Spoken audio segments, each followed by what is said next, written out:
Good morning, everyone. We are ready to do the concluding lesson on uh, the gorilla in a gorilla in the guest room by Gerald Durrell.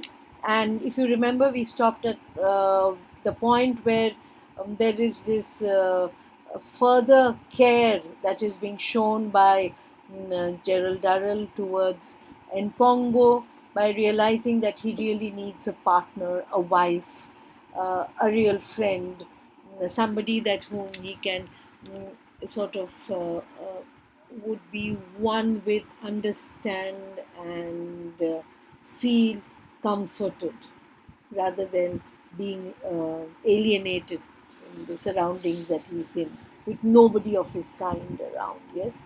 So he again goes back. If you look at the second paragraph on page 81, he goes back to the dealer and he asks for a female gorilla and probably a year or so younger. So you see, the perfect match.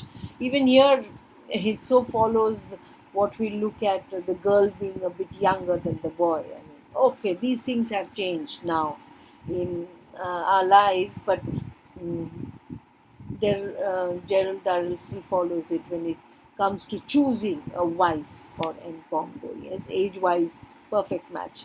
Yes, and also he does request for an installment because he'd already taken an overdraft, and so a bit of installment would help him, and which is something that the dealer agrees. So at least the money part of it, that he problems that he had faced in Pongo, is not repeated in case of Nandi. Before I proceed, remember the key words that we got from the questions we discussed yesterday. Please remember those, the challenges, the relationship, all those have to be kept in mind, right? Okay. Now, naturally, everybody was waiting for the arrival of Npongo's future wife. Yes. Uh, so, a very important line here in the third paragraph on page 81. We have bought Nandi on the installment plan. Please help us to keep up the installment. That was a slogan written, and he had put a collection box. Um, so, which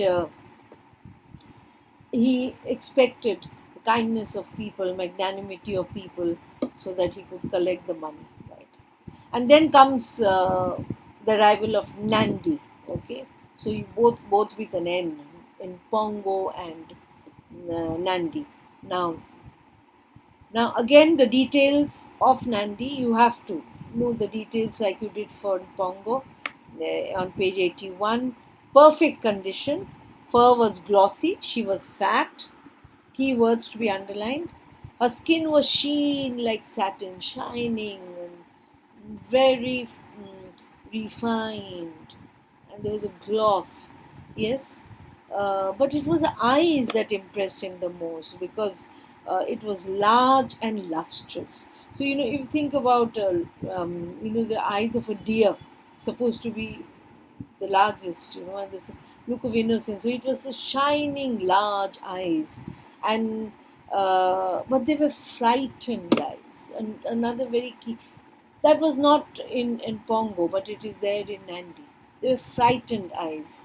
An animal that had little experience of human beings, very important line, and even the limited experience, turn the page to page 82, had given no reason to trust or respect them. So she has had a very bad experience with the human beings.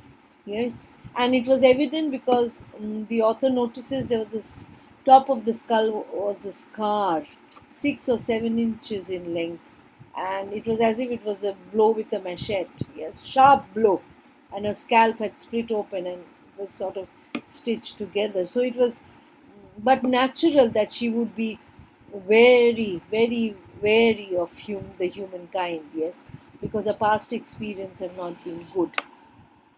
So they kept Nandi, in second paragraph 82, they kept Nandi in a separate cage for 24 hours.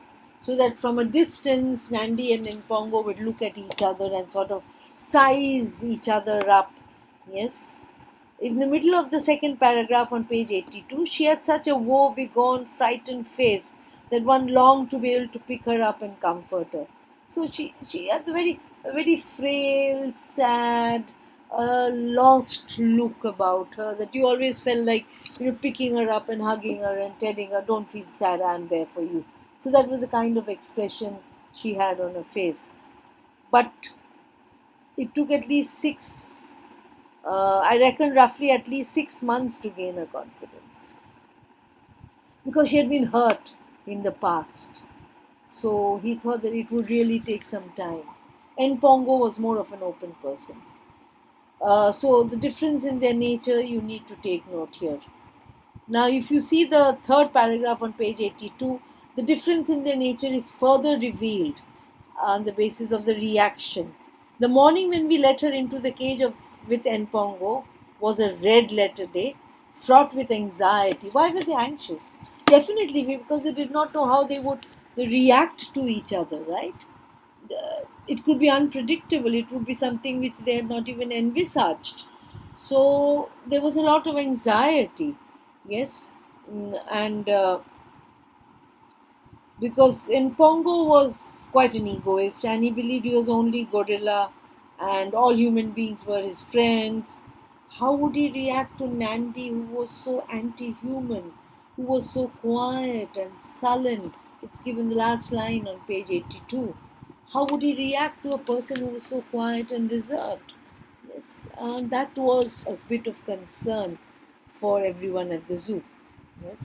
And they had kept, if you check page 83, they had kept buckets of water, brushes, nets, long sticks ready. And he calls it like the engagement party because they were meeting for the first time. And what were water, brushes, nets, and long sticks for? To separate them in case they went at each other's throat. In case they didn't take to each other, they would fight. So, water, brushes, nets, sticks were to separate them, put them apart. Yes, so they had to keep everything ready. Yes, uh, Nandi sat down with a curiously suspicious yet belligerent expression on her face. So she was ready for a fight, belligerent. A lot of a kind of anger, ready to fight. Okay, ready to take up the sword. Suspicious. Who is this creature? I've not seen anybody like this, and I'm ready to take up arms. You come close to me, I'll I'll use my claws. That kind of feeling was there. But and then Pongo kept sitting, watching her from a distance. Now you see, he was twice her size. Remember that it's given in the middle of page 83, first paragraph. In fact, she was about half his size. So the size also makes a huge difference when you're talking about the two of them. Uh,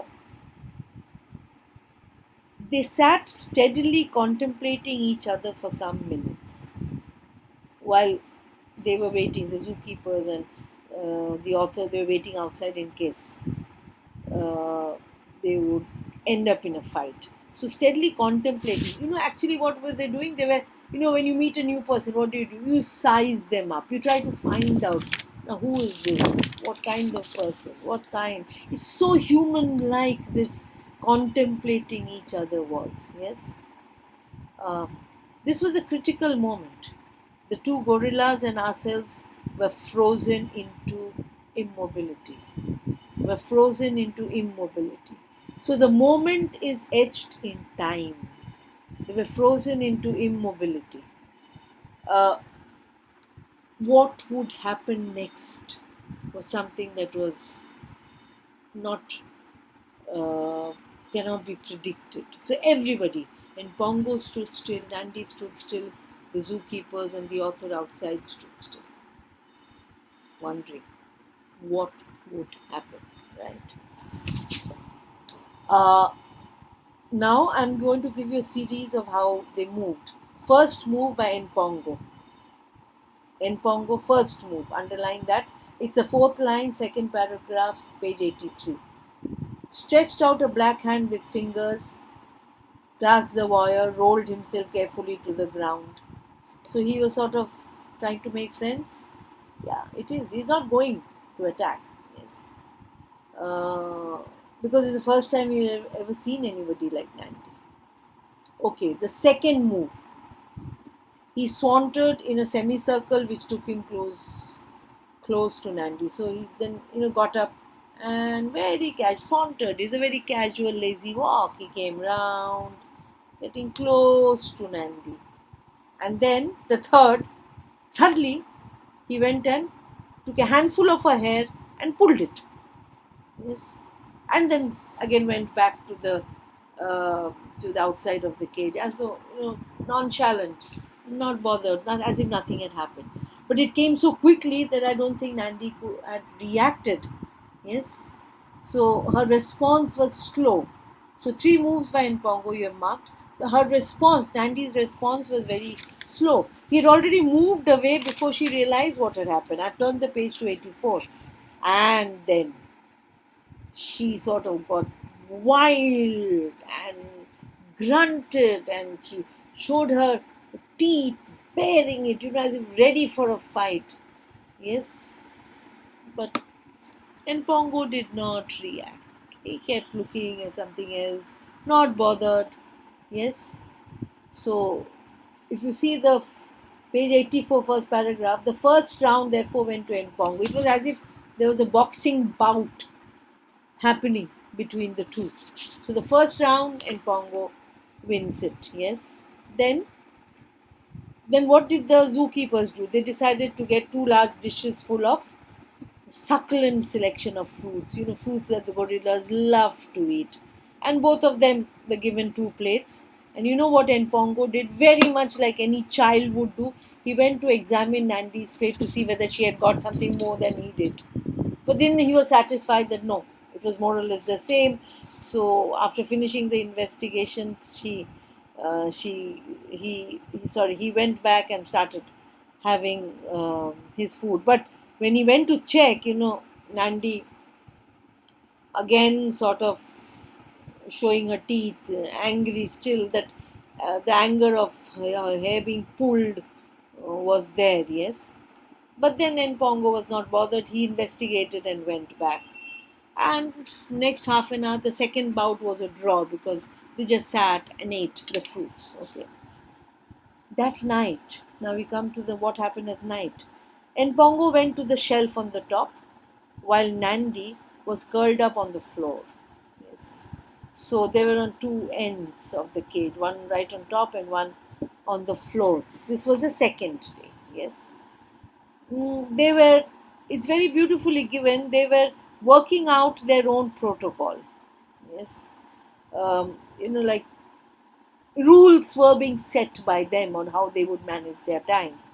Nandi was allowed to swing on the rope when Npongo would be sitting on that beam and the cage, the wooden frame of the cage. And when Npongo would be swinging, she would be sitting somewhere else. So they decided they would not do the same task. They would not be involved with the same thing. They would respect each other's wishes. So that respect has started creeping in, respecting each other's domain as well, not interfering. It's not that when she was having a swing, Npongo would push his way through for the swing. It's not happening. They were respecting each other. Very important. Relationship grew, yes. And then a bit of childish pranks that Npongo kept on playing, like pinch her carrots, etc., etc. And both she and Npongo shared the wooden shelf. And judging by the way the last sentence, second paragraph, page 84, judging by the way Npongo snuggled up to her, he was not at all averse to this invasion of his bedroom. So the closeness has been established. Right? They have accepted each other by the end of the second day. Yes. And so the next line, it was obvious from the first that the marriage of the gorillas was going to be a success. Now you see, they're not going to have a formal wedding. It's assumed when they accepted each other, it is a marriage of minds. For them, it's a marriage of minds, acceptance, right? Got it? Yes. They plainly adored one another. Yes. Npongo was the great giggling clown of the pair, and Nandi was introspective and watchful. So you see, opposites always attract. Laws of physics, right? The magnet, north and south pole. So the same here. giggling and playful, involved with pranks. That was Pongo, and Nandi was the reserved, the quiet, the thoughtful young girl. Good. Got it? Yes. And though Pongo did bully her, tease her, there was no malice. And that's important on page 85. Without any malice, pure sense of fun. And Nandi seemed to realize this. This is important. And Nandi understood it. It's not that she reacted adversely, and that is the beautiful relationship that grows. And this could be a perfect relationship. Even if you pull someone's leg, and you joke and crack, he or she will not get angry. Why? Because they understand each other. So this understanding has grown. So it's a perfect marriage of minds. Yes, so human-like, don't you think? So remember that. It also. Uh, at times she would lose her temper, chase him around while he ran before her, giggling hysterically. And then he would lay on the ground, giving up, surrender, and she would go on sort of fisting her over and over again. Yes, very human-like the entire approach. Yes, and but everything was done with a lot of good humor. Yes. Uh, uh, and if you see at the end of this first paragraph, you have the his wife mentioned, so you know that they have become one. Yes. Uh, Now, what is important, the next few paragraphs is when the next challenge I'm coming to, that you have two gorillas and you have to look after them. So the anxiety that parents have when they have a new child, to keep the children fit so that they don't catch a cold, they don't catch a fever, they don't get any virus, right? So the same kind of concern and anxiety for the author Gerald Durrell and the other members of the zoo were to look after the well-being of the gorillas. Yes, so a little bit of sneezing here, or why? And the concern was, is it pneumonia? They would talk about their bowel movements. Whether their bowels have been cleared. Reminds me, in the middle of page 85, reminds me so much of the movie Piku, if you have seen it. Yes, so they had to check every time whether they were good, they were in best of health, because they can't speak, they can't tell you if they're not feeling well. So they had to watch their activities every day. And so he had made a system, little black boxes were screwed on at different places. And if there any crisis, they will be warned, and the warning would come immediately. And that is how it was done. So, and many a times you would hear suddenly in the middle of a discussion, suddenly somebody saying from a distance, a black box saying, well, the gorillas have diarrhea, and then everybody would be frantically going about to uh, get rid to help them to get rid of the diarrhea infection. Then came the next part, the final part, first illness of Mpongo. Yes, he started looking off color on the first day, middle of 86, page 86. Lay on the floor, staring into space, taking only enough food and milk to keep himself alive. Those are the words that you need to underline. And the symptom was acute diarrhea. Yes. Uh, what he was suffering for, it remained a mystery. Yes, they did tests, but and and what happened was, it's very common to gorillas, as given here. This, he started losing weight, horrifying rapidity. First day, second day he stopped eating altogether, refused his milk. So he was not having milk, so the antibiotic also could not be given. Yes, and he had a round paunch, and it sort of became a ghastly declivity. It was sort of so declivity is a downward movement. He started drying up. When you have a fresh fruit which dries up, so he was drying up from inside. And the only thought in the minds of the author and the others were, he has to eat something. Only then can he have the stamina to fight the disease. Yes. um, and then Jackie and he Jackie was his wife. Both of them went to the marketplace to see whether they could get something new that would attract his appetite. Yes, tempt him. Yes, and they didn't bother about the cost. It's given in the middle of the first paragraph, page 87. They bought out of season delicacies that cost us a fortune. Like what you would do if you want the best for your family member, the same kind of relationship, right? Very important to cite these examples. Money was not a concern. In Pongo's health was the main concern. So no holds barred, spent. And they finally picked up a watermelon because you never ever picked up a watermelon. Said, okay, let's see whether the watermelon will attract him. And it did. Yes. If you see the next paragraph, he was in a very bad shape. Jeremy, that's a assistant, had given him some skimmed milk, and drinking the milk, you know what? How? By subterfuge, by doing something underhand. He rubbed Disprin on the gum, and Disprin has got a very bitter taste. And then, to so that the taste would go, gave him the milk. So he quickly drank the milk to take away the taste, to wash his mouth. Yes. Then all the fruits were presented, and he had a very apathetic glance. He was not interested in food. No grapes, no avocado. Then the slice of watermelon sort of excited him. He took it up, tried to take out the seeds, smelt it, and then, to everyone's delight, he started to eat it. Page 87. And at least it showed that his interest in food had started growing. Page 88. Yes. First two lines, he realized it was a form of colitis, the stomach, severe pain in the stomach disorder born out of some kind of indigestion.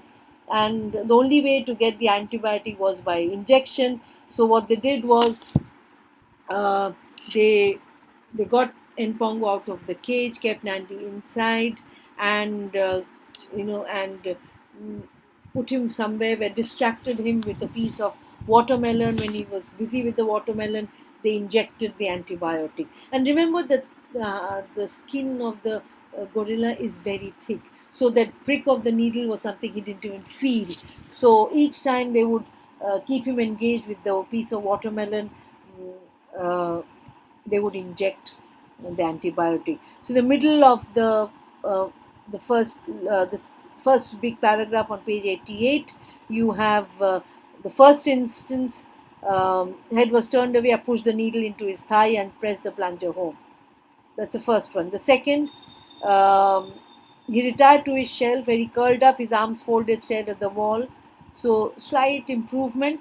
The following morning, he showed very slight signs, and again, they used the same trick and gave him the second injection. And after that, he ate some watermelon, he drank some milk. There was another something very important happening. Darrell had to leave for France because he had organized a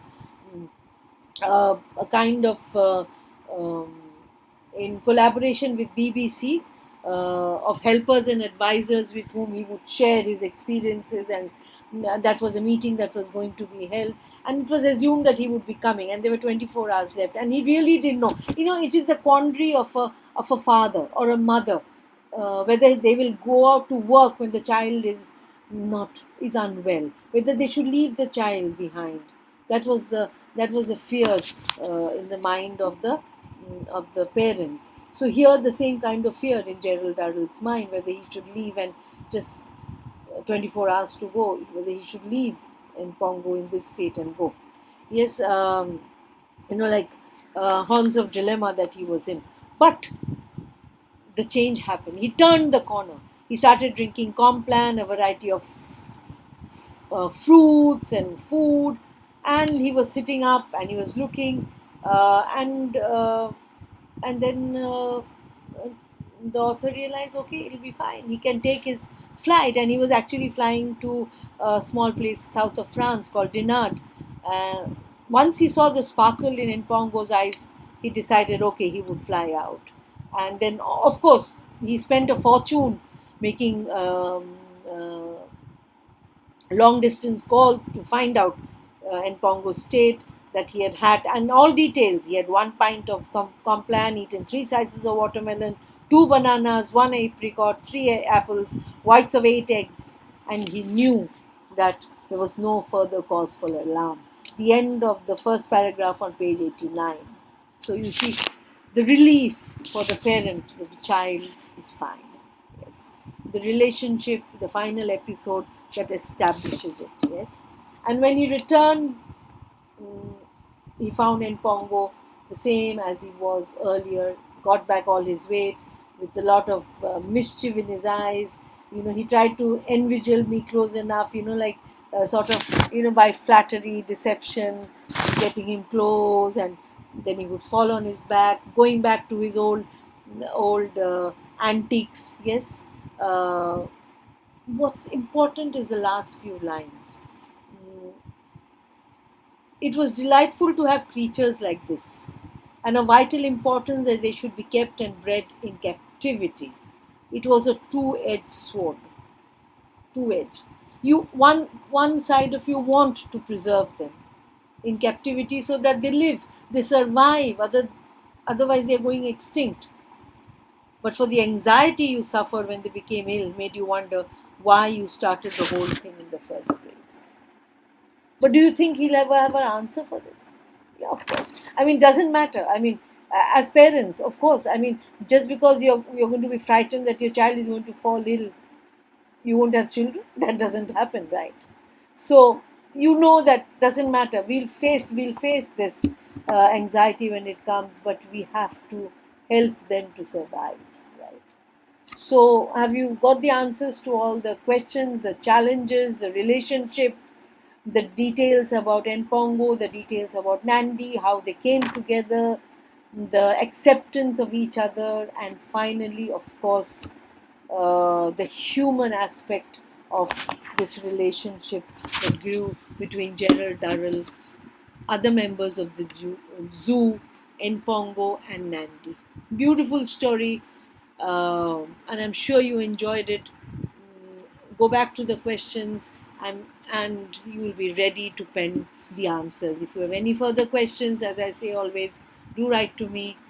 I look forward to your responses. Take good care of yourself. Stay safe. Love you all. Bye.